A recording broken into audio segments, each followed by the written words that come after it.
Bonjour à toutes et à tous. Un grand merci pour votre invitation et on m'a proposé de réfléchir avec vous sur trois concepts, trois mots que nous appelons identité, coexistence et dialogue. Et en général, quand on donne ce type d'énoncé, on cherche d'abord à définir ce que nous entendons par identité, ce que nous entendons par coexistence et ce que nous entendons par dialogue. Et une fois que nous les avons définis, nous les rangeons dans des cases. Je voudrais vous proposer ici de faire autre chose, pas commencer par l'interprétation, ne pas commencer par la définition, mais commencer par ce que ces mots font.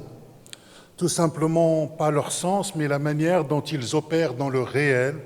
Autrement dit, ce que je voudrais vous proposer ici, ce n'est pas tellement ce que la langue dit, signifie, interprète, communique, mais plutôt ce que les mots font avant de signifier. Donc c'est un déplacement qui ne relève pas de l'herméneutique ou de l'interprétation, mais qui est un en deçà de l'interprétation pour essayer de retrouver ce qu'on pourrait appeler une gestique. Et pour comprendre ce que ces trois mots, il faut commencer par autre chose que. Et j'aimerais commencer par la notion du religieux et vous proposer une définition avant de pouvoir la déconstruire, en partant du principe que le religieux, avant d'être une spiritualité, avant d'être une transcendance, avant d'être des modes juridiques ou des modes philosophiques, le religieux est d'abord une technologie sociale. Et je m'arrête ici sur cette phrase parce qu'elle peut avoir l'impression d'être dans une définition. Le religieux est ici défini à partir d'un sujet, un verbe et un attribut.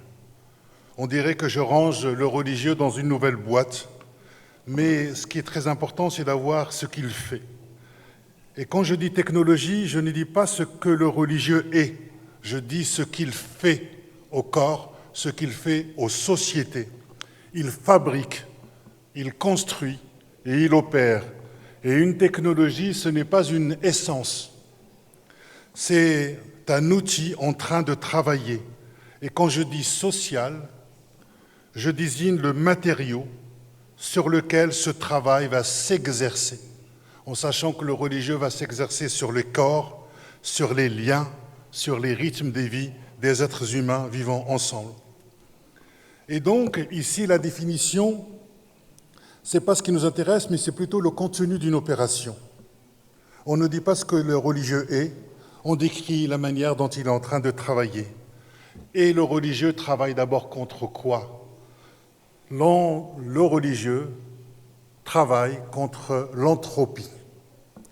L'entropie, c'est un mot que j'emprunte à la physique, qui désigne quelque chose finalement de très simple. Tout ce qui est organisé a tendance à se désorganiser. Un corps qu'on ne soigne pas se décompose. Une maison qu'on n'entretient pas s'effondre. Une langue que l'on ne pratique pas meurt. Et les groupes humains obéissent à la même loi. Que ce soit un clan, une tribu ou une communauté, sans dispositif d'acte de maintien, tout cela se disperse, les liens se relâchent, les règles s'oublient, les gens s'éloignent, ce n'est pas un accident, c'est la pente naturelle, c'est la condition par défaut. Or, le religieux est avant tout le plus durable des dispositifs que l'humanité ait inventés pour résister à cette pente, avant l'État, avant le droit et avant le marché, chaque rituel, chaque prescription, chaque récit partagé est un récit qui repousse la disparition, autrement dit qui pose la question comment nous faisons pour tenir ensemble. Et c'est ça, me semble-t-il, les grandes traditions religieuses, ce sont d'abord des dispositifs en termes d'héritage qui ont montré à travers l'histoire comment une société peut-elle tenir sans État et sans organisation. Donc, elle organise autrement. Et donc, c'est depuis ces cadres-là que je vais essayer de traiter les trois mots qui nous sont proposés aujourd'hui, avant d'être des valeurs qui seraient abstraites, et il faut se méfier de la notion des valeurs.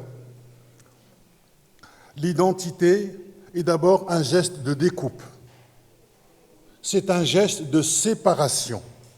Ça permet de tracer un contour, dire « ceci n'est pas cela ». Nous ne sommes pas eux. Et sans ce contour, il n'y a pas de forme. Et sans cette forme, il n'y a pas de groupe. Et sans groupe, c'est un retour au désordre. La coexistence est d'abord un geste de tenue. Comment on fait pour tenir ensemble? Le dialogue est un geste de traversée. Quelque chose passe d'un côté à l'autre de la frontière que l'identité a tracée. Et donc, je vous invite à réfléchir à une identité qui sépare sans le geste de la tenue et un dialogue qui traverse mais sans identité, sans forme. Autrement dit, les trois éléments sont nécessaires. Et puisqu'il me reste 37 secondes, je voudrais vous laisser avec une dernière question. J'ai entendu tout à l'heure la notion de la liberté religieuse. Et il faut écouter ce que ces deux mots font. En fait, ils relèvent d'un paradoxe que nous ne prenons pas suffisamment en compte, c'est-à-dire que le principe de liberté, il est là pour délier des nœuds qui ont été faits, notamment des aliénations. Donc c'est un geste de déliaison. Et le religieux, c'est un lien, c'est un geste de liaison. Donc automatiquement, vous avez une tension qui est là entre ce qui lie et ce qui délie.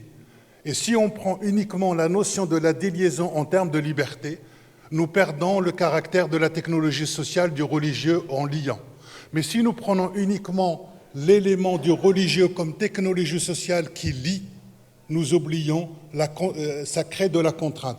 Donc ce que j'ai envie de vous dire, c'est que le religieux devrait être davantage pris à partir de gestes, de ce que ça fait, parce que les gestes, on peut les traduire beaucoup plus que de significations abstraites qui vont relever simplement d'un contrôle de signification et la naissance des autorités pour imposer des gestes. Et je vous remercie.